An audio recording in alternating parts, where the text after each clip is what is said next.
Dans le cadre du cours DSR 2010, Responsabilité sociale des entreprises, à l'Université du Québec à Montréal, nous avions le mandat de faire une brève enquête portant sur un enjeu lié à la responsabilité sociale d'une ou de plusieurs entreprises.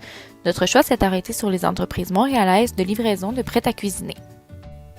Ce service permettant de choisir sur Internet un nombre fixe de recettes qui seront livrées à votre porte avec les quantités exactes nécessaires à la confection est offert entre autres par 3 compagnies montréalaises, soit le marché Good Food, Miss Fresh ainsi que Cookit. Ces compagnies s'attaquent ainsi au problème du gaspillage alimentaire, mais elles semblent le faire au détriment d'un autre enjeu de notre époque, le suremballage. Nous tenterons, par l'analyse de ces entreprises, de voir si la diminution du gaspillage alimentaire et les solutions de récupération mises en place par les compagnies réussissent à contrebalancer les impacts négatifs que le suremballage a sur l'environnement. Selon l'organisme Recycle Québec, jusqu'à 58% de la nourriture produite serait perdue ou jetée au Canada, soit environ 35 millions de tonnes, ce qui représente le poids de plus de 2300 camions de pompiers. Les compagnies de prêt à cuisiner sont sans aucun doute une alternative intéressante à ce fléau. Chacune des compagnies livre les différents ingrédients des plats proposés avec les quantités exactes requises à la confection de ceux-ci. On les appelle aussi les repas préportionnés. Bien entendu, il est possible de choisir les quantités de portions désirées sur le site au moment de la commande. En plus de miser principalement sur la diminution du gaspillage alimentaire, ces boîtes se veulent être une solution efficace à ceux et celles qui manquent de temps ou qui voudraient simplement manger plus santé. Cependant, est-ce que ce concept dans son ensemble est totalement éco-responsable? Certains en doutent. Les principaux enjeux présents sont sans aucun doute le suremballage ainsi que l'empreinte carbone laissée par la distribution des boîtes à domicile par camion de livraison. Les services offerts par ces 3 entreprises montréalaises semblent être très similaires. Utilisons l'analyse du cycle de vie d'un produit afin de tenter de les différencier. Chez Miss Fresh, les boîtes de transport proviennent de partenariat avec la fameuse papeterie québécoise Cascade, qui fabrique des boîtes isolantes recyclables faites à partir de matériaux recyclés. L'organisation mentionne qu'elle a analysé toutes les alternatives de récupération des matériaux d'emballage afin de réutiliser et de réduire son empreinte carbone. Elle juge qu'en fonction des normes sanitaires imposées, il est impossible de récupérer tout ce qui est envoyé aux consommateurs chaque semaine. Ainsi, tout ce qui constitue la boîte de prêt à cuisiner est recyclable, passant du ice pack, biodégradable fait à base d'eau, au sac d'emballage et aux contenants de plastique recyclables. Miss Fresh affirme faire un effort pour l'environnement. De son côté, Good Food ressemble un peu à son compétiteur Miss Fresh dans l'offre d'alternatives à tendance éco-responsable. La boîte en carton, l'emballage isolant, les sacs en plastique et les paniers sont faits de matières recyclées et sont entièrement recyclables.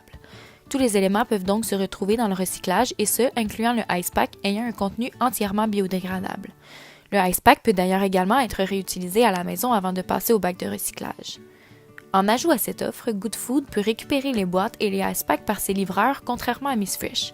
Cependant, ce service n'est disponible que dans la région du Grand Montréal. Les boîtes Cookit sont fabriquées avec des matériaux nouveaux, mais elles sont aussi recyclables comme celles de Good Food et Miss Fresh. Dans le même ordre d'idée que Good Food, Cookit propose aussi de récupérer les boîtes de carton et les ice packs chez les clients de la région du Grand Montréal. Toutefois, Cookit est en train de mettre en place un projet pilote visant à utiliser des contenants réutilisables et de faire ses livraisons à vélo, ce qui différencie réellement l'organisation de ses 2 principaux concurrents. Nous reviendrons plus en détail sur cette formule plus tard dans l'analyse. En comparant les façons de faire de ces 3 entreprises, on remarque que plusieurs points sont très semblables sans aucune surprise, mais que certains sont bien différents aussi. Tout d'abord, devant être isolantes et solides, les boîtes de livraison semblent avoir le même type de fabrication chez nos 3 compagnies de prêt à cuisiner. Pour le transport et la distribution, Cookit, Good Food et Miss Fresh proposent de livrer les boîtes de prêt à cuisiner directement chez le client et la journée de livraison est au gré de celui-ci. Cependant, Miss Fresh se distingue par rapport au fait qu'elle propose aux clients de livrer la boîte directement chez l'épicier métro le plus près. De plus, si ce mode de livraison est choisi, le client obtient un rabais de 5$ chez ledit épicier. Le mode de livraison proposé par Miss Fresh permet de faire une pierre 2 coups, car le consommateur peut faire son épicerie en même temps que ramasser sa boîte, ce qui diminue le taux d'émanation de CO2 dû à l'utilisation de la voiture par semaine par client. Ce procédé de récupération de tout ce qui se trouve dans la boîte et la boîte elle-même laisse place au concept d'écologie industrielle. Chacune des 3 entreprises font un effort de réduction des impacts environnementaux de leur système industriel sur le système écologique. À notre avis, le meilleur procédé d'écologie industrielle est le projet pilote qui sera implanté d'ici 2020 par la compagnie Cookit, car il y a une forte optimisation des systèmes de production et de consommation en réduisant le flux des matières créées et elle réduit également ses déchets. Ce projet pilote amène un autre concept, soit le concept de réduction de l'empreinte écologique. Outre les aspects de l'emballage et la livraison des boîtes, certains aspects du prêt à cuisiner sont aussi positifs. Par exemple, les choix alimentaires sains qui limitent l'impact environnemental. Les 3 entreprises analysées proposent en effet des boîtes repas dans lesquelles il est possible de n'y retrouver aucune viande ou produits dérivés de viande. Cela permet ainsi à un plus grand public d'être interpellé par cette nouvelle forme de préparation de repas. Si l'on s'inspire des 17 grandes questions centrales de l'ISO 26000 qui concernent les buts premiers du développement durable, on pourrait dire qu'un tel concept alimentaire touche plusieurs aspects.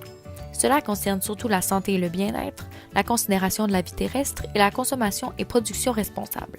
Sans chercher à s'identifier de la sorte, les 3 entreprises étudiées respectent et visent plusieurs points importants d'une entreprise durable et consciencieuse de l'environnement par leurs mesures mises en place.